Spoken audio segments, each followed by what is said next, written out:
Good evening everyone, good evening, good evening, good evening. Welcome to this class. आज भाई साहब इतने दिनों बाद मैं अपने बच्चों से मिला हूं। नमस्कार, स्वागत, वंदन, अभिनंदन, आप सभी का स्वागत है आज के इस सेशन में। I hope you people are doing good. ठीक हो, मस्त हो और बेहतरीन हो। Welcome welcome welcome to the class, welcome to the class. याद आई क्या? हाँ यार, ऐसा फंसा था कि क्लास नहीं हो पाई अपनी। तो welcome back to the class. Shikara भाई is back for you people. गोली मार दूंगा तुम्हें। तो आज कितना, शायद पिछले हफ्ते एक ही क्लास हुई थी अपनी, है ना? मंडे वाली, सिर्फ मंडे वाली क्लास हो पाई थी। ट्यूसडे के दिन रिजल्ट आ गया था, तो ट्यूसडे निकल गया, वेडनेसडे निकल गया, थर्सडे निकल गया, फ्राइडे सैटरडे अपनी क्लास नहीं होती है। और गोल गोल घूम के आज आने का मौका मिला मुझे। तो मुझे तुम्हारी बहुत याद आई बच्चों। तो उसी ओ ई ए आ ओ, ठीक है। उसी कहानी को आगे बढ़ाते हुए आज से एक नया चैप्टर शुरू करेंगे, और उस नए चैप्टर का नाम है the rise of nationalism in Europe. Europe लेके चलता हूं मैं तुम्हें। Welcome everyone. Am I audible and visible in the chat? जरा फटाफट बताओ। बहुत सारे बच्चे आ गए। क्या है वॉइस इशू? वॉइस इशू क्या है बताओ। दिख रहा है तुम्हें सब कुछ बढ़िया, है ना? मुझे भी नहीं दिख रहा है। वॉइस में क्या इशू आ रहा है? The voice is low. एक बार देख लेते हैं। ना ना ना, हाँ नो, लो है, लो है भाई, ऊपर करो। अभी ठीक है तेरे को। हमारे यहाँ बारिश हो रही है, तुम्हारे यहाँ भी हो रही क्या? और बढ़ाओ, एक और बढ़ाओ मेरे दोस्त, एक और बढ़ाया जाए इसी बात पे, एक और, एक और, एक और, बस बस बस बस बस बस बस बस बस। चलिए, तो welcome back to the class. The rise of nationalism in Europe is the chapter and I hope you people are doing good. ठीक हो, मस्त हो, बेहतरीन हो। आ जाओ, तो शुरू करते हैं आज का कार्यक्रम। कार्यक्रम किस प्रकार से? कार्यक्रम कुछ इस प्रकार से है कि ये जो हमारी हिस्ट्री की बुक है, इसमें आपको पूरे साल में 4 चैप्टर पढ़ना है जो आपके बोर्ड एग्जाम में आएंगे। अब मैं 4 की जगह 3.5 बोलूंगा तो भी गलत नहीं होगा, क्योंकि आप जो थर्ड चैप्टर पढ़ोगे बहुत छोटा है। अब थर्ड चैप्टर पढ़ने के बाद में जो फोर्थ आएगा एग्जाम में, फिफ्थ चैप्टर जो है, तो फिफ्थ चैप्टर अलग है, उसको अपने साथ में जोड़िए, वो अलग है। 1 और 2, rise of nationalism in Europe और rise of nationalism in Europe के बाद में नेशनलिज्म इन इंडिया। ये दो चैप्टर ऐसे चैप्टर है ना जिनमें आपको क्या होगा, बहुत मजा आएगा। ठीक है, जिनमें आपको बहुत मजा आएगा। तो ये दोनों चैप्टर्स में मजे के साथ साथ में क्या है, 5 नंबर के क्वेश्चन भी एग्जाम में आते हैं। तो इन्हीं सारी चीजों को ध्यान में रखते हुए, दिमाग में रखते हुए आज के इस सेशन को अपन शुरू करेंगे। अरे जरा सब लाल गोपाल, हरे पीले नीले काले। अब ठीक है वॉइस, यस।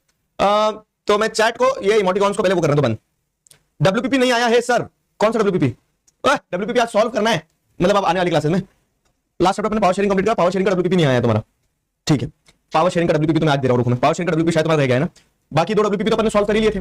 दोनों के सॉल्यूशन भी डिस्कस हो गए, rise of nationalism in Europe के भी और सॉरी रिसोर्स एंड डेवलपमेंट के भी, और उसके भी। पावर शेयरिंग का चैप्टर में कंप्लीट हो गया पिछली क्लास में, तो पावर शेयरिंग का डब्ल्यूपीपी मैं आपको दे दूंगा आज। तो अब आपके पास में समय रहेगा सॉल्व करने का, उसको सॉल्व करके आना, तब तक rise of nationalism in Europe चलेगा। ठीक है, क्लियर है? शुरू करें। बर्फीला सिंह, यार मैंने खुद नहीं देखा बर्फीला सिंह को बहुत दिन से। बर्फीला सिंह जो है ना, तो मामा के गांव गया है अपने। चलो भैया, सिविक्स का नहीं है, पावर शेयरिंग दे रहा हूं मैं। ठीक है ठीक है। हिस्ट्री में अपने को ओने पोने मिला के सारे जो चैप्टर करने हैं, तो वो टोटल चैप्टर अपने होंगे 3.5 चैप्टर। ठीक है, 6 चैप्टर जो बहुत छोटा है तो उसको अपन आधे की गिनती में रहते हैं। इनफैक्ट आप 3.25 भी बोल सकते हो। आइए, स्वागत है आप सभी का यूरोप के इस चैप्टर में। The rise of nationalism in Europe is the chapter and believe me you people are going to enjoy this chapter so much कि तुम बोलोगे वाह मजा आया। तो वो जो वाह मजा आया है ना, वो मैं आपको इस चैप्टर में दिलवाने वाला हूं कि वाह मजा आया कैसे। रुक जाओ रुक जाओ, किधर गया? वो जो वाह मजा आया वाला चीज है, वो मैं आपको बताता हूं कि कैसे होगी, किस चैप्टर में कैसे होगी। ये शुरू करें। एक बार सारे बच्चे बता दो जरा चैट में, इतने दिन में कहा था मैं बता रहा हूं। रिजल्ट के चक्कर में थोड़ा सा परेशान थे। आगरा आया हूं नहीं, आगरा गया था। अब वापस में आ गया हूं भोपाल। तो इस बीच में बहुत कुछ हुआ यार, इस बीच में बहुत कुछ हुआ। पहले पढ़ना शुरू करते फिर बताऊंगा, लास्ट के 10 मिनट बताऊंगा सारी चीजें। और आज तुम्हारे लिए एक सरप्राइज भी है 6 बजे। कहां पे? ये क्लास जैसे खत्म हो गया, आ जाना नेक्स्ट के चैनल पे। तो the rise of nationalism in Europe. क्या है ना, यूरोप जो आप एक शब्द पढ़ते हो यूरोप, तो यूरोप कोई कंट्री थोड़ी ना है। वॉइस प्रॉब्लम क्यों लिख रहे बच्चे? संदीप क्या व्यवस्था है तुम्हारी? है तुम्हारे कान में ईयरफोन लगा है तो सुन रहे हो, आवाज आ रही तुम्हें सही? फिर वॉइस प्रॉब्लम क्यों लिख रहे? ये बच्चों के कानों में मिल जम गया क्या?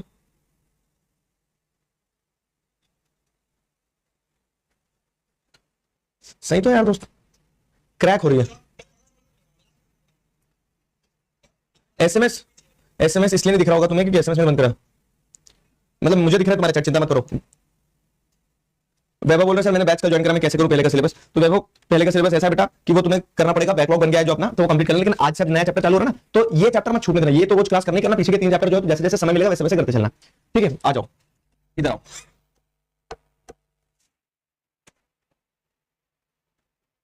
ठीक है, ये रहा।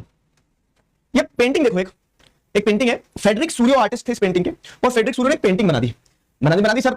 हमने भी देखी है, मजनू भाई ने भी एक पेंटिंग बनाई थी, कौन सी वाली तुम्हें ध्यान हो तो, वो गाड़ी के ऊपर गधा खड़ा था, मजनू भाई ने पेंटिंग बनाई बेहतरीन। तो पेंटिंग होती है, उसमें इतना दिमाग नहीं लगाना, बना दिया, उनका आर्ट है, ताली बजाओ आगे बढ़ो। लेकिन ऐसा नहीं है। जैसे मजनू भाई की पेंटिंग से हमें क्या समझ में आया था कि वो उनका लेवल ऑफ थिंकिंग दर्शा रही थी, वैसे अगर आप देखोगे तो यहां भी ये जो पेंटिंग है, ये पेंटिंग भी क्या है, ये पेंटिंग भी एक लेवल ऑफ थिंकिंग दर्शा रही है उस समय की। ये पेंटिंग कुछ दर्शाना चाह रही है जो उस समय की स्थिति होगी, ये पेंटिंग कुछ बताना चाह रही है कि उस समय लोगों का क्या मानना सोचना रहा होगा। तो उस नजरिए से हम इस पेंटिंग को बहुत क्रिटिकली एनालाइज करेंगे, इस पेंटिंग को क्या करेंगे, बहुत अच्छे से समझेंगे। तो आइए शुरू करते हैं इस पेंटिंग का पोस्टमॉर्टम। ठीक है, इस पेंटिंग का पोस्टमॉर्टम अपन शुरू करते हैं। अब देखो क्या हो रहा है ना यहाँ पे, अगर आप समझोगे चीजों को बारीकी से समझोगे तो यहाँ पे क्या हो रहा है कि ये पेंटिंग में लोग ट्रेन बना के चल रहे हैं। ठीक है, बचपन में खेल होता था जंजीर का खेल, खेला तुमने जंजीर का खेल, जिसमें हाथ छूट जाता था, फिर वो भागो, फिर पट पट पट पट मारते थे आपको, ठीक है, हाथ पकड़ के जाना पड़ता था, दूसरे को आउट करना पड़ता था जंजीर बना के। तो ये वो जंजीर का खेल नहीं खेल रहे हैं, पहली चीज बता देता हूं, जंजीर का खेल नहीं खेल रहे। ठीक है, people are marching in a long train, long मतलब लॉन्ग रैली, आपको एक लंबा सा उनका वो देखने को मिल रहा है। अब ये जो लोग मार्च कर रहे हैं, लोग चल के जा रहे हैं, तो इन्होंने क्या पकड़ के झंडे पकड़ के रखे हैं। ठीक है, इन्होंने झंडे बोला, मैंने डंडे नहीं बोला। ठीक है, तो झंडे पकड़ के रखे लोगों ने, एक जर्मनी का झंडा, ठीक है, ये झंडे कुछ झंडे आगे निकल गए हैं। अब आप देखोगे तो लोग मार्च कर रहे हैं, लोगों के हाथ में झंडे हैं, साथ ही साथ और पेंटिंग और क्या देखने को मिल रहा है, देखो जरा ऑब्जर्व करो सारे बच्चे। और पेंटिंग में आपको देखने को मिल रहा है कि यहाँ पे क्या है, लाइट बनी हुई है, लाइट। ठीक है, यहाँ पे क्या बनी है, लाइट बनी, और लाइट नहीं बनी हुई, मतलब एक आंटी खड़ी है, आंटी जी तो ये आंटी जी जो है, तो आंटी जी ने क्या है साहब, आबरा वाली एक स्टिक हाथ में रखी है, तो ये आंटी क्या लाइट दिखा रही है क्या? ठीक है, आंटी लाइट दिखा रही है, ट्रैफिक लाइट की सीधे सीधे आंदो नहीं, ये जो है तो आंटी को ऐसा कहा गया है। पहली बात तो ये आंटी का नाम क्या है, स्टैच्यू ऑफ लिबर्टी है, आजादी की देवी है एक तरह से। ठीक है, एक मूर्ति बनी है जो आजादी को सिंबलाइज कर रही है। उनके हाथ में एक चार्टर है, ठीक है, charter of rights of main and citizen जो है, तो अधिकारों की बात करती है आंटी जी, और अधिकारों से जुड़ा उनके हाथ में एक चार्टर है, एक पेज है।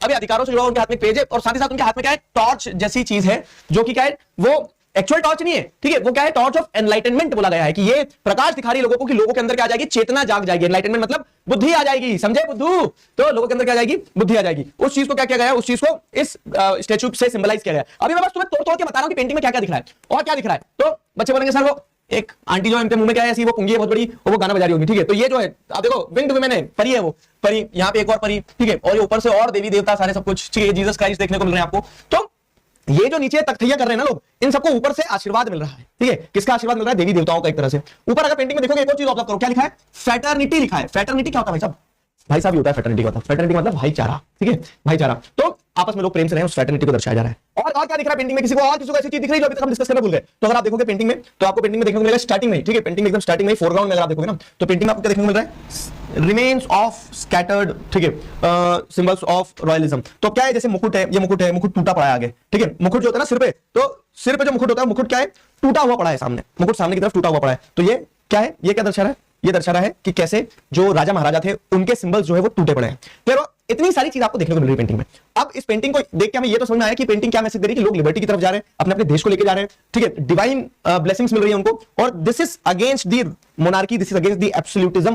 एब्सोल्यूटिज्म मतलब कि वो मोनार्कियल सिस्टम, वो राजा महाराजाओं का सिस्टम जिसको कोई चेक नहीं होता था, जिसकी पावर को कोई रोक नहीं पाता था, तो उनके अगेंस्ट में आपको चीज देखने को मिल रही है। ठीक है, इतनी चीजें आपको इस पेंटिंग में देखने को मिल रही है, और यही पेंटिंग का डिस्क्रिप्शन है। अब अपन इसको पढ़ना शुरू करते हैं। ठीक है, अब इसको पढ़ना शुरू कर रहे हैं, मैं पहले पढ़ाऊंगा, फिर तुम्हें चैप्टर की एक जिस्ट बताऊंगा। तो क्या नाम लिखा है, the dream of world wide democratic and social republics, the pact between nations. ठीक है, dream of world wide democratic and social republic की वर्ल्ड वाइड अगर आपको एक डेमोक्रेटिक सोशल रिपब्लिक सिस्टम बनाना है तो उस चीज का सपना देखा गया, क्योंकि ये पेंटिंग अगर आप देखोगे तो 1848 की पेंटिंग है, और 1848 में आप देखोगे तो डेमोक्रेसी जैसी चीज कुछ नहीं थी, राजा महाराजा हुआ करते थे, राजा महाराजा लोगों का तेल निकाल देते थे। ठीक है, तो dream of world wide democratic and social Republic में ये बताया गया बेसिकली कि वो क्या सपना देखते हैं। कौन, dream of world wide democratic social Republic में ये देखा गया है कि जो पेंटिस्ट है, ठीक है, फेडरिक सूरियो उनका नाम है, पेंटिंग में किसने बनाई है तो नाम लिखो, पेंटिंग है फेडरिक सूरियो की, पेंटिंग है फेडरिक सूरियो की। तो फेडरिक सूरियो जो है, ठीक है, द पैक्ट बिटवीन नेशंस, इस पेंटिंग को टाइटल दिया गया है, उसकी थीम जो है पेंटिंग की वो है the dream of world wide democratic social Republic.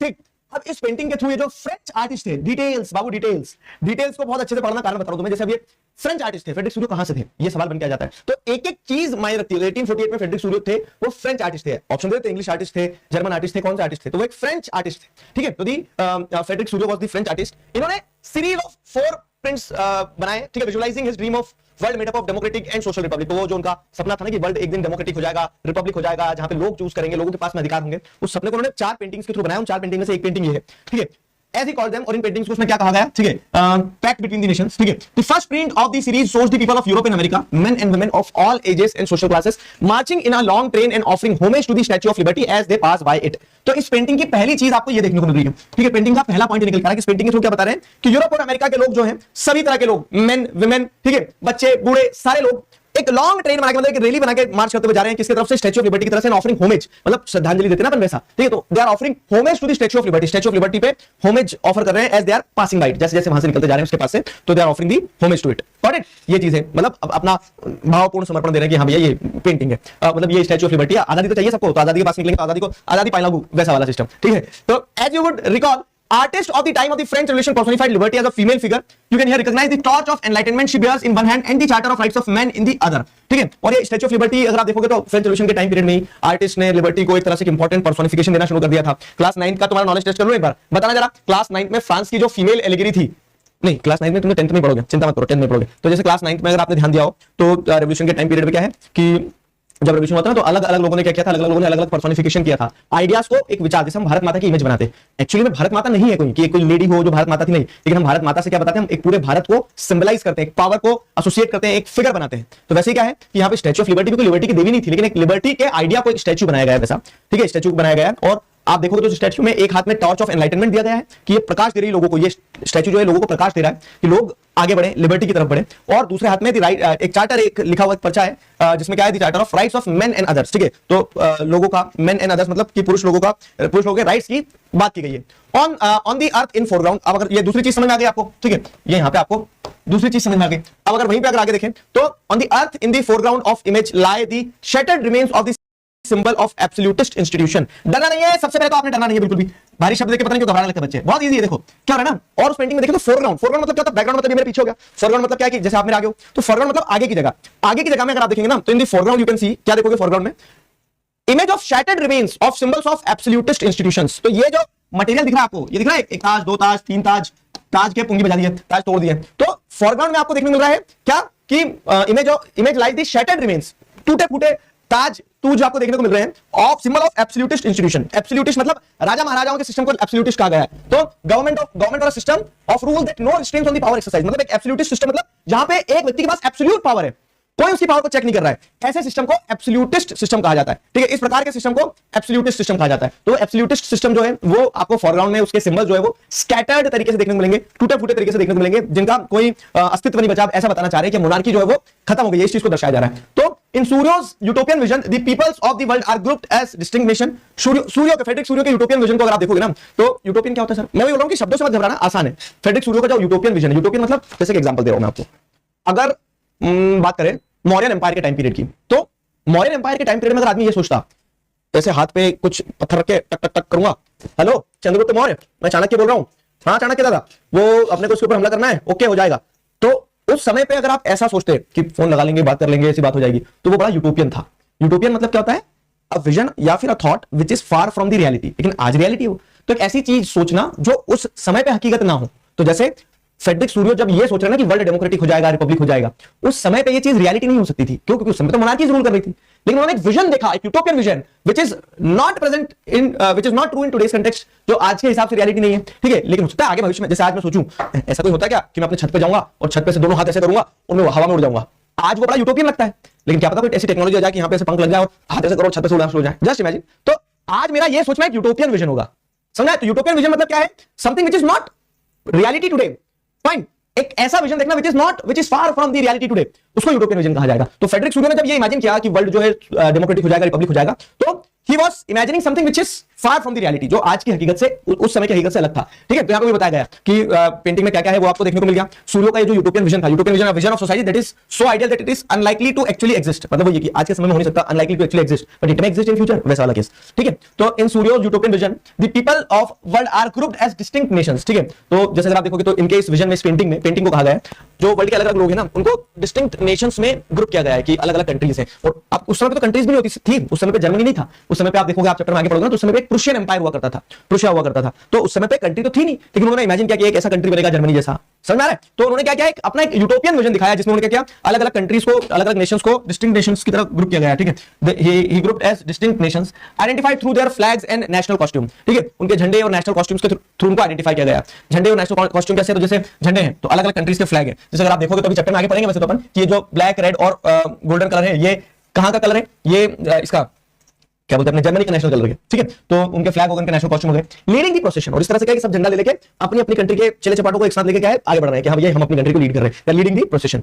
The way pass to the statue are the United States and Switzerland. अब जैसे क्या है वे पास टू दी स्टैचू, जो इस पेंटिंग में नहीं दिख रहा है, यूनाइटेड स्टेट्स एंड स्विट्जरलैंड, तो यूनाइटेड स्टेट्स और स्विट्जरलैंड आगे निकल चुके हैं इस पेंटिंग के। जैसे अगर आप आगे देखोगे इधर जो पेंटिंग में नहीं दिख रहा है कि यूनाइटेड स्टेट्स और स्विट्जरलैंड निकल चुके हैं। क्यों निकल चुके हैं? क्योंकि ये वो देश है जो देश आजाद हो चुके हैं इस समय तक, 1848 तक ये देश आजाद हो चुके हैं। जैसे यूएसए भी 1794 या 93 में कब कंट्री हो गया, बन गया था USA, United states of America. Switzerland भी पहली कंट्री बन गया था। तो यहां पे वही बताया गया पेंटिंग में कि स्टैच्यू ऑफ लिबर्टी से जो आगे निकल गया, मतलब उनको लिबर्टी मिल गई है। तो उस पेंटिंग के थ्रू उन्होंने वही बताया गया कि स्टैच्यू ऑफ लिबर्टी के हिसाब से अगर आप देखोगे, वे pass the statue of liberty are United States and Switzerland which by this time were already nation states. Nation states मतलब कंट्री बन चुके थे। आगे समझाऊंगा नेशन स्टेट्स का और अच्छे से मीनिंग, अभी ये समझो कि कंट्री बन चुके थे। तो उस पेंटिंग को अगर देखेंगे तो यूनाइटेड स्टेट्स और स्विट्जरलैंड आगे निकल चुके थे और कंट्री बन चुके थे।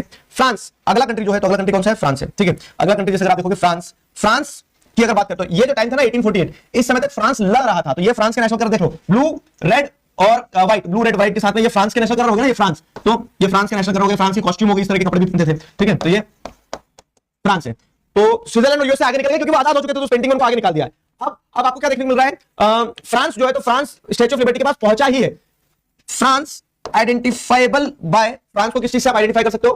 France is identifiable by the revolutionary tri colour. Revolutionary tri colour अभी आगे पढ़ेंगे अपन, उसके तो 3 कलर थे, ब्लू व्हाइट और रेड। इस कलर का झंडा फ्रांस का आपको देखने को मिल रहा है पेंटिंग में। एक बार फिर से मैं पेंटिंग पीछे करके दिखा दूं, इस कलर का झंडा आपको देखने को मिल रहा है, ये देखो, ये दिखा, ठीक है। तो फ्रांस पहुंच चुका है कहां पे? स्टैच्यू ऑफ लिबर्टी के सामने। और इस टाइम पीरियड मतलब 1848 इस टाइम तक एक्चुअली में फ्रांस में रिवॉल्ट चला था, फ्रांस डेमोक्रेटिक बनने वाला था। जो 1789 में पढ़ के आए थे ना तुम रिवॉल्ट, आ जाओ एक अच्छी चीज कनेक्ट करवाता हूं। जो बच्चे 9th में पढ़े थे ना, तो मैं उनसे बोलता था 9th की क्लासेस में कि 9th में जो पढ़े हो तुम, तो तुम्हें मैं 10th में कनेक्ट करवाऊंगा। देखो कैसे कनेक्ट करवाते हैं, कैसे कनेक्ट करवाते हैं बताता हूं। फ्रांस की कहानी समझना अच्छे से कि फ्रांस की कहानी, तो अगर तुम्हें ध्यान हो, तुमने 9th में क्या पढ़ा था?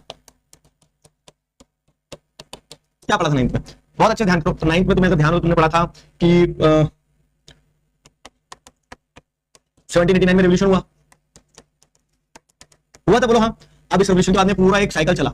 कैसा साइकिल चला? इस रेवोल्यूशन के बाद में पूरा साइकिल चला। तो 1792 में उनका वो हुआ, कह सकते कॉन्स्टिट्यूशन बनकर रेडी हुआ, रेन ऑफ टेरर भी आ गया, रेन ऑफ टेरर के बाद में डायरेक्टरी आ गया। 1805 में जैसे अगर आप देखोगे तो नेपोलियन आ जाता है, 1805 में नेपोलियन हार जाता है 1815 में, है ना। नेपोलियन को हराने के बाद में कौन पावर में आता है? तो आपने बेसिकली 1815 तक ही पढ़ा था कि नेपोलियन हार जाता है, ठीक है। तो नेपोलियन के हारने के बाद और क्या क्या होता है फ्रांस में, वो इस चैप्टर में आगे पढ़ोगे आप, ठीक है। इस चैप्टर में हाँ, आज मतलब आज तो नहीं, लेकिन आने वाली क्लासेस में आगे आप पढ़ोगे कि क्या क्या होता है बाद में।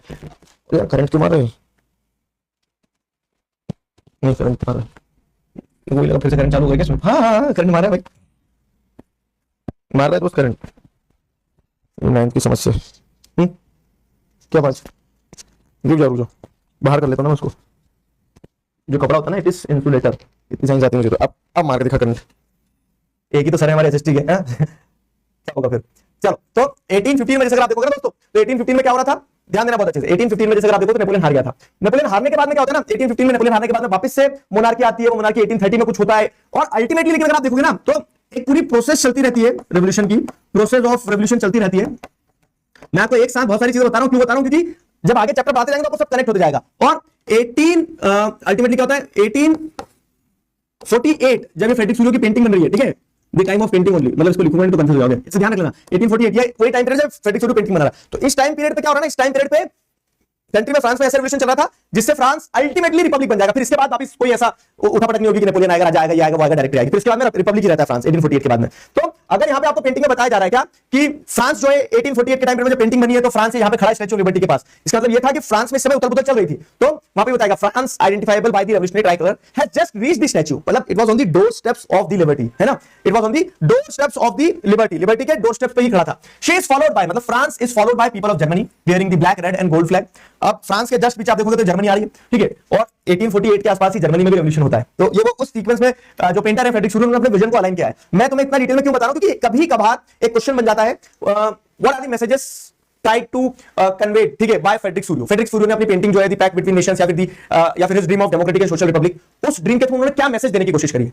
मैसेज मिल पा रहा है तुम्हें? नेटवर्क में हो तुम, ठीक है। मैसेज क्या है उनका? तो अगर आप देखोगे तो उस मैसेज के थ्रू क्या बता रहे हैं? वर्ल्ड को डेमोक्रेटिक सोशल रिपब्लिक बनाने की कोशिश कर रहे हैं। जहां उन्होंने बताया कि वर्ल्ड को अलग अलग नेशंस में क्लासिफाई करके वो नेशंस जो है they are identified by their national colour, the nations are identified by their flags, costumes, और वो एक मार्च कर रहे हैं। किधर? Marching towards statue of liberty. Statue of liberty के एक हाथ में टॉर्च ऑफ एनलाइटनमेंट है, दूसरे हाथ में charter of rights of main and citizen है ना। अब वो लोग आगे बढ़ते जा रहे हैं। यूएसए और स्विट्जरलैंड स्टैच्यू ऑफ लिबर्टी पास कर चुके हैं, ठीक है। अब वहां पे फ्रांस है, France is followed by Germany, और these are identifiable as nation states. Though the reality is कि जर्मनी तो समय जर्मनी बना ही नहीं था, लेकिन पेंटर का विजन था कि एक दिन ये कंट्री बनेगा वैसा, ठीक है। तो interestingly at that time when Sorrieu created this image, the German people did not yet exist as united nation, ठीक है।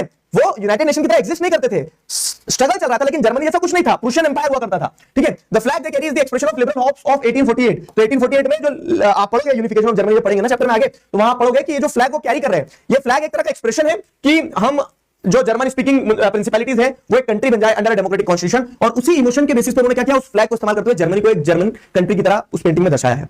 Following Germany German people are people of Austria, the kingdom of two Sicilies, Lombardy, Poland, England, Ireland, Hungary and Russia. और इनके पीछे पीछे फिर जमात लगी हुई है, एक लंबी सी लाइन लगी हुई है कि ये लोग भी है अभी, ठीक है भैया हमें भी आजादी चाहिए, ठीक है। तो ये आजादी के लिए ये लोग भी बेचारे मार्च कर रहे हैं कि भैया भैया मुझे भी आजादी चाहिए, वैसा करके ये लोग भी उसके लिए आ रहे हैं लाइन में। फ्रॉम दी हेवेंस अबव, ऊपर आसमान की तरफ, ऊपर और ये में ऊपर कोरा ही कोरा आसमान की गहराई में, तो ऊपर आसमान में आपको क्या देखने को मिल रहा है कि from the above, from the haven above, ठीक है। ऊपर से आपको क्या देखने को मिल रहा है, Christ, saints, angels gaze upon the scene. तो ये सब ऊपर से बैठ के देख रहा है, क्राइस्ट, सेंट्स, एंजल्स सब देख रहे हैं कि हाँ बहुत बढ़िया, चलो आगे सबको लिबर्टी मिलना चाहिए था। They have been used by the artist to symbolise fraternity among the nations. और आर्टिस्ट ने इन सभी लोगों को, सभी देवी देवताओं को एक साथ लाने का प्रयास इसलिए किया ताकि वो बता सके कि फ्रेटर्निटी होना चाहिए लोगों में, भाईचारा होना चाहिए लोगों में। उस भाईचारे को दर्शाने के लिए उन्होंने क्या किया है, उस चीज को दर्शाया है ऊपर से कि सारे लोग आशीर्वाद दे रहे हैं, फ्रेटर्निटी है, fraternity among the Nations of the world, ठीक है। उस चीज को फ्रेटर्निटी के फॉर्म में दर्शाया है, क्लियर है। This chapter will deal with many of the issues visualized by सूर्यो। और ये जो चैप्टर, इस चैप्टर में आपको बहुत सारे ऐसे मुद्दे देखने को मिलेंगे, बहुत सारे इश्यूज ऐसे देखने को मिलेंगे जो कि विजुअलाइज किए गए सूर्यो के द्वारा इन चैप्टर, इन फिगर 1। तो इस पेंटिंग में जो सूर्यो ने बताया ना, जैसे जर्मनी के बारे में, फ्रांस के बारे में, कैसे लोगों का जो विजन था, ड्रीम था, the dream of world wide democratic and social republic, तो लोगों ने ऐसे क्यों सोचा है, वो सब कुछ आपको इस पूरे चैप्टर में बताया जाएगा, ठीक है। During the 19th century nationalism emerged as the force which brought about sweeping changes in political and mental world of Europe. तो देखो क्या है, 19th century के टाइम पीरियड में क्या बता रहे हैं, नेशनलिज्म, ठीक है। नेशनलिज्म क्या होता है, हम अपनी कंट्री से प्यार करते हैं, ठीक है। तो क्या हो गया भाई, क्या हो गया, रुक जाओ यार कीबोर्ड। नेशनलिज्म क्या होता है, मैं अपनी कंट्री से प्यार करता हूं, ठीक है, राष्ट्र है मेरा वो। तो मेरे लिए जब राष्ट्र के प्रति प्रेम रहेगा तो मैं क्या कहलाऊंगा, एक राष्ट्रवादी कहलाऊंगा, कि मैं नेशन की बात करता हूं, नेशनलिज्म, कंट्री की बात करता हूं, नेशनलिज्म, है ना।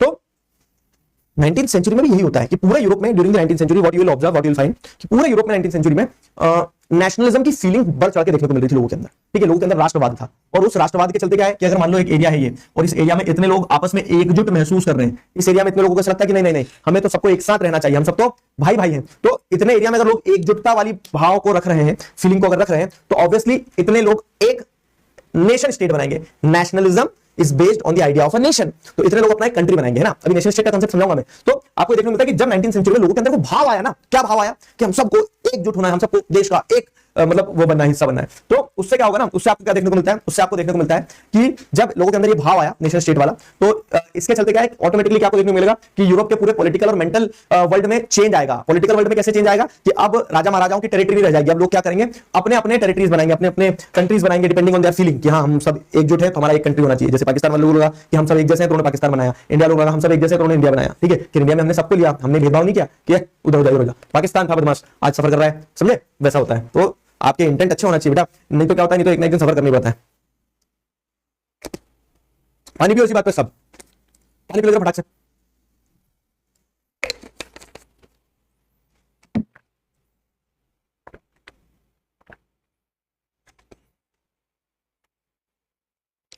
बिग सरप्राइज क्या है, बिग सरप्राइज ये है, तुम्हारे काम का है, बहुत काम का है। तो तुम जब अभी ये क्लास खत्म होने के बाद में 6 बजे लाइव मिलेंगे ना अपन, 5 मिनट देना बस, मुझे 5 मिनट पहले क्लास छोड़ दूंगा, तब तुम्हें बिग सरप्राइज पता चलेगा, ठीक है। ओके डन, चलो आ जाओ।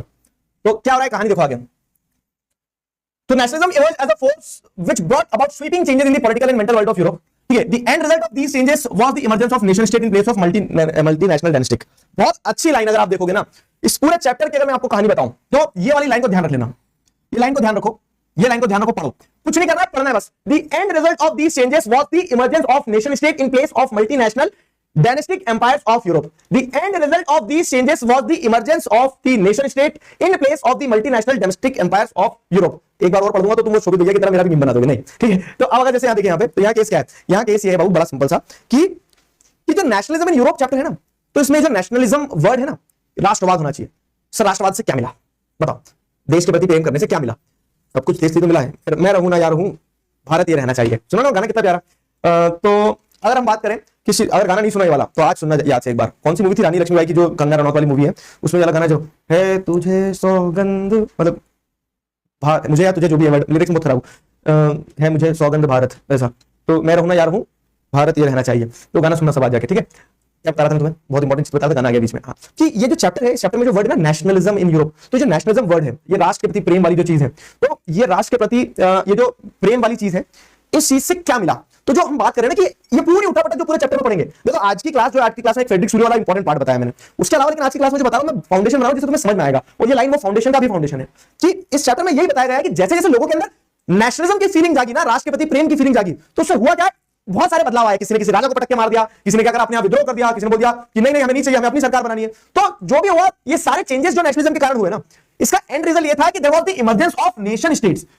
इस पूरे भाव के कारण यूरोप में अलग अलग जगह नेशन स्टेट्स बने, मतलब अलग अलग कंट्रीज जो थी उन्होंने अपनी अपनी आइडेंटिटी बनाई। नेशन स्टेट मतलब क्या है कि जब आप एक फिक्स्ड एरिया में वहां के लोगों के अंदर इक्वालिटी की, मतलब वहां के लोगों के अंदर इक्वल और म्यूचुअल अंडरस्टैंडिंग रिस्पेक्ट डेवलप करते हो, वहां के लोग जब एक फिक्स्ड एरिया को अपनी कंट्री मानते हैं, वहां के लोग जब क्या करते हैं, कह सकते हैं अपने आप को एक दूसरे से एसोसिएट करते हैं, कंट्री का एक पार्ट मानने लगते हैं, तो नेशन स्टेट बनता है। नेशनल स्टेट का कांसेप्ट क्या है कि आपकी एक फिक्स्ड टेरिटरी हो, आपके लोग जो हो तो फिक्स्ड हो, आपकी गवर्नमेंट हो, यहाँ पे पूरी कंट्री में फिर एक सरकार चले, तो ये नेशन स्टेट होता है। तो जो नेशनलिज्म की फीलिंग लोगों के अंदर आई, ये जो नेशनलिज्म का भाव लोगों के अंदर आया, तो इस भाव से क्या हुआ, इस भाव से हुआ कि आपको नेशन स्टेट्स बनते देखने को मिले। और इन नेशन स्टेट्स के बनने से हुआ क्या है, जो मल्टीनेशनल डायनेस्टिक एम्पायर्स थे यूरोप के, वो खत्म होते चले गए। मतलब अब दिखती बात है कि अगर मुझे एक जमीन चाहिए तो वो जमीन में मंत्र मार के ऐसे छू करके जमीन नहीं बना लूंगा, वो अगर मुझे जमीन चाहिए तो मुझे किसी और से जमीन लेना पड़ेगी, सिंपल है। तो अगर कोई कंट्री बन रहा है तो किसी एक जगह पे अगर कंट्री बन रहा है तो दूसरी जगह की टेरिटरीज तो खाएगा ना।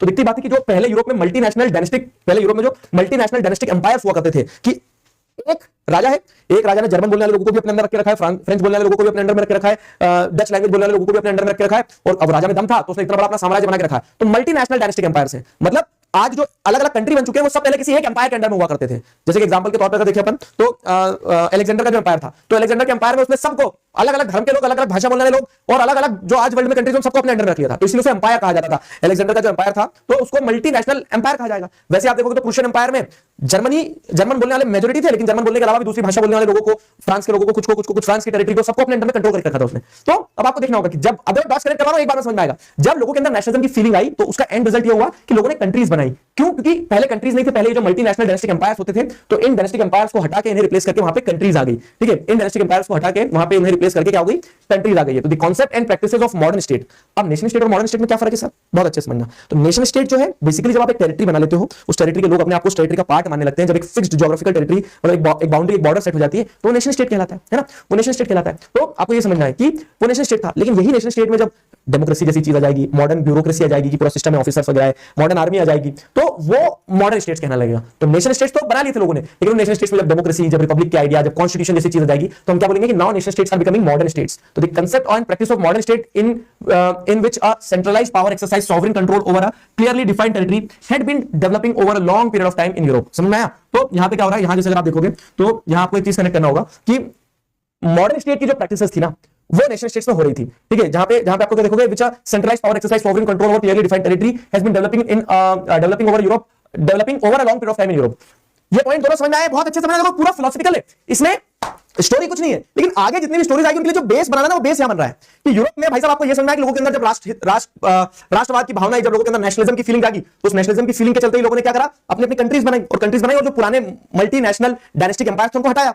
लेकिन ठीक है, लेकिन आपको एक चीज समझना होगा, डाइवर्सिटी तो अच्छी होती है ना, बहुत बड़ी डाइवर्सिटी अच्छी होती है, लेकिन आपको एक चीज समझना होगी कि अगर एक होमोजेनस कैटेगरी के लोग हैं कि एक जैसी भाषा बोलते हैं या फिर फ्रेंच बोलने वाले लोग हैं और उनका कल्चर एक सिमिलर है, तो वो लोग अगर एक साथ रहना चाहते हैं तो उनके अंदर वो राष्ट्रवाद की भावना है और उस राष्ट्रवाद की भावना के चलते ही वो क्या करेंगे, अपना एक राष्ट्र बनाएंगे। तो डाइवर्सिटी जरूरी है, बहुत बढ़िया आपका कहना, लेकिन ये जो मोनार्क्स होते थे जबरदस्ती लोगों को अपने अंडर में रखते थे, जबरदस्ती लोगों को अपने अंडर में कंट्रोल करके रखते थे, दैट वाज नॉट गुड ना।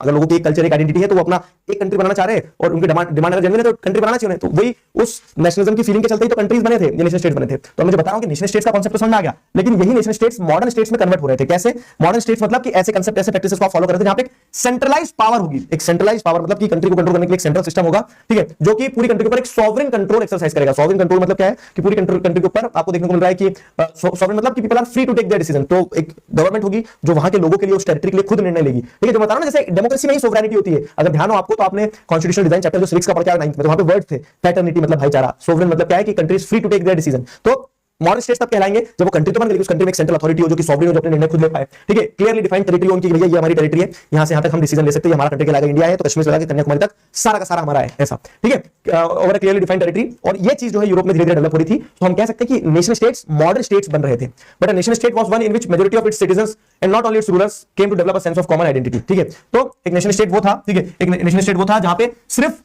रूलर्स नहीं, वहां के लोग भी क्या करें, अपने अंदर एक मतलब क्या कह सकते हैं कि अपने अंदर एक सेंस ऑफ आइडेंटिटी डेवलप करें, ठीक है, और एंड शेयर्ड हिस्ट्री और डिसेंट, ठीक है, तो उनका कॉमन हिस्ट्री हो सकता है, कॉमन डिसेंडेंट हो सकता है। This commonness did not exist from time immemorial. अब जब हम बात कर रहे हैं कि एक नेशन स्टेट के अंदर, वो नेशन स्टेट जब एक मॉडर्न स्टेट बनेगा, तो वो नेशन स्टेट के अंदर, वो मॉडर्न स्टेट के अंदर ये जो कॉमननेस का भाव है ना, कि हम सब एक हैं, इस टाइम इन मेमोरियल से नहीं है, मतलब हमेशा से नहीं आया ये भाव कि हम सब एक हैं, ठीक है। It was forced through struggles, लोगों के अंदर एकजुटता वाला भाव कैसे आया, जब लोगों ने एक साथ संघर्ष किया। It was forced through struggles, ठीक है, through the action of leaders and common people, ठीक है। तो वहां के जो लीडर्स थे, वहां के जो कॉमन पीपल थे, उन लोगों ने ऐसे एक्शंस लिए, उन्होंने एक साथ संघर्ष किया। जैसे एक सिंपल चीज बता रहा हूं, जब टीम इंडिया मैच खेलने जाती है, तो चाहे कश्मीर में रह रहा हो व्यक्ति, चाहे नॉर्थ ईस्ट में रह रहा हो, चाहे राजस्थान में रह रहा हो, चाहे तमिलनाडु में रह रहा हो, सारे लोग क्या करते हैं, सारे लोग टीम इंडिया को चीयर करते हैं। क्यों? क्योंकि एक कॉमननेस के थ्रू उनके अंदर एक बॉन्ड बन जाता है। तो वैसे ही जब हम आजादी के लिए लड़ रहे थे, तो कोई कश्मीर से था, कोई कन्याकुमारी से था, कोई अरुणाचल प्रदेश से था, कोई राजस्थान से था, जब हम आजादी के लिए लड़ रहे थे तो सब अलग अलग जगह से थे, लेकिन फिर भी सब एकजुट थे। क्यों एकजुट थे? क्योंकि वो सब एक एनिमी के अगेंस्ट लड़ रहे थे, एक साथ लड़ रहे थे, वहां के लोगों के अंदर वो एक भाव था। तो यहाँ पे भी वही बताया गया कि लोगों ने जो नेशन स्टेट्स बनाए, जो मॉडर्न स्टेट्स बनाए, तो ये यूं ही नहीं बनाए बस होके उठे चलो कंट्री बनाएंगे, नहीं, उनका एक यूनाइटेड स्ट्रगल था, ठीक है। It was because of the struggle through the actions of their leaders, through the actions of their common people. और in this chapter we look at the diverse process through which nation states, ठीक है, and nationalism came into being in 19th century Europe. और इस chapter में हम वही पढ़ेंगे कि कैसे देश बने, नेशंस बने, नेशनलिज्म की फीलिंग ने क्या इंपॉर्टेंट रोल किया, ये सारा का सारा सब कुछ हम क्या करने वाले हैं, ये सारा का सारा सब कुछ हम इस चैप्टर में पढ़ने वाले हैं। क्लियर हुआ यहां तक? तो देखो क्या है, मैं अगर आपको बताऊं तो इस पॉइंट के पहले तक, इस पॉइंट के पहले तक क्या है, पेंटिंग का डिस्क्रिप्शन है, पेंटिंग का डिस्क्रिप्शन दिया गया। अब इस पॉइंट के नीचे, ठीक है, इस पॉइंट के नीचे ये जो पैराग्राफ है, यहां पे क्या दिया गया है, यहां पे थीम समझाई गई है, थीम ऑफ द चैप्टर समझाई गई कि चैप्टर में आखिरकार है क्या, क्या है चैप्टर में, थीम ऑफ द चैप्टर क्या है। तो आपको ये देखना है कि कैसे नेशन स्टेट्स बने। थीम ऑफ द चैप्टर में आपको क्या देखना रहेगा, nation states, role of nationalism, role of nation state, role of nationalism, ठीक है, role of nationalism, united struggle, different different countries के कंसेप्ट में, different countries of Europe, Europe के अलग अलग कंट्रीज के कंटेक्स्ट में इस चीज को अपने को देखना है। समझ में आ गया? क्लियर हुआ? बताओ जरा चैट में फटाक से।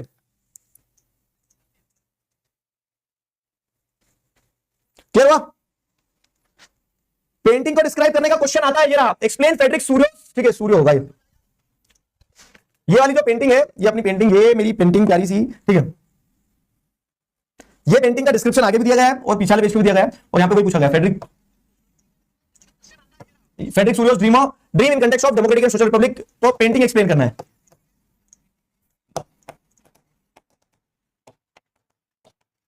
क्या चाह रहे थे वो कि कहां होगा लाइव, लाइव अभी मिल रहा है यूट्यूब पे नेक्स्ट ऑफर्स वाले। समझ में आया?